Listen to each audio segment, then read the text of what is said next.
Le Point Bourse vous est présenté par Bourse Direct.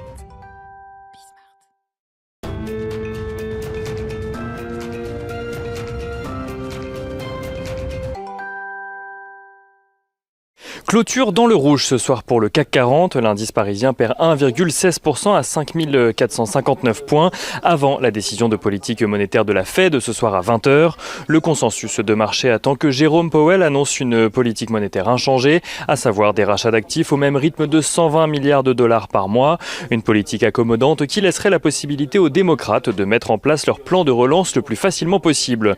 Pour le moment, les démocrates semblent être déterminés à faire avancer ce sujet justement avec ou sans les Républicains. Le leader démocrate au Sénat, Chuck Schumer, évoque même l'idée d'un vote dès la semaine prochaine. Il s'agirait d'un vote de résolution budgétaire qui, si elle est acceptée, pourrait ensuite donner lieu à un vote de réconciliation budgétaire, vote qui ne nécessiterait plus qu'une majorité simple pour être adopté. Un moyen clair de tenter d'imposer le timing d'adoption du plan à ses collègues républicains après avoir estimé que ceux-ci seraient plus enclins à voter ces nouvelles aides qu'à partir de la mi-mars.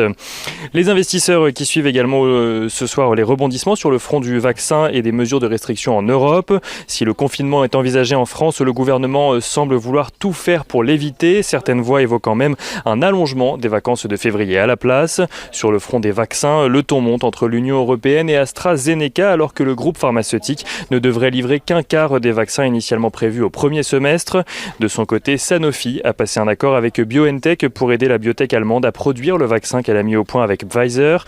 Un accord qui laisse espérer au gouvernement français que l'objectif de livraison prévu par Pfizer pour l'Union européenne redevienne réalisable.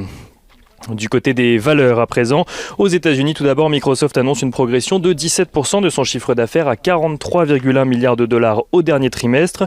Une activité portée notamment par le travail à distance en cette période de pandémie qui lui ont permis d'équiper bon nombre d'entreprises avec son offre Azure spécialisée en cloud computing. Boeing annonce de son côté avoir réalisé une perte d'un peu plus de 8 milliards de dollars au quatrième trimestre 2020. Une perte qui passe même à près de 12 milliards de dollars en intégrant la charge importante qui pèse sur le groupe à cause du report du lancement du 777X à 2023 à cause de la pandémie. Boeing qui a d'ailleurs vu le 737 MAX à nouveau autorisé à voler en Europe. À Paris à présent, LVMH publie un chiffre d'affaires annuel de 44,7 milliards d'euros, limitant ainsi son recul de chiffre d'affaires à 17% dans la période actuelle. Le résultat opérationnel courant, lui, ressort supérieur aux attentes à 8,3 milliards d'euros. Le résultat net du groupe recule de son côté de 34% à 4,7 milliards d'euros. Le groupe, qui a notamment été porté par les marques Dior ou Vuitton, aborde l'année en cours avec une confiance prudente. Somfy annonce de son côté avoir enregistré une hausse de 6,1% de son chiffre d'affaires à données comparables. Un chiffre d'affaires qui s'élève à 1,257 milliards d'euros sur l'ensemble de l'année 2020.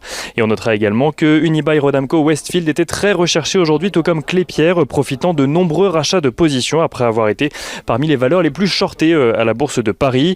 L'espoir d'un confinement évité porte également les titres à la clôture ce soir. Ce soir, les investisseurs pourront prendre connaissance de la politique monétaire de la Fed, donc à 20h, on le disait en introduction, mais aussi des résultats de Facebook, Tesla ou encore Apple.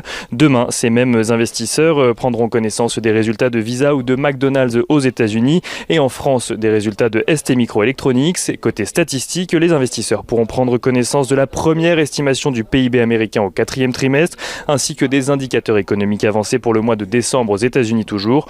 En Europe, sera publiée la confiance des consommateurs pour le mois de janvier.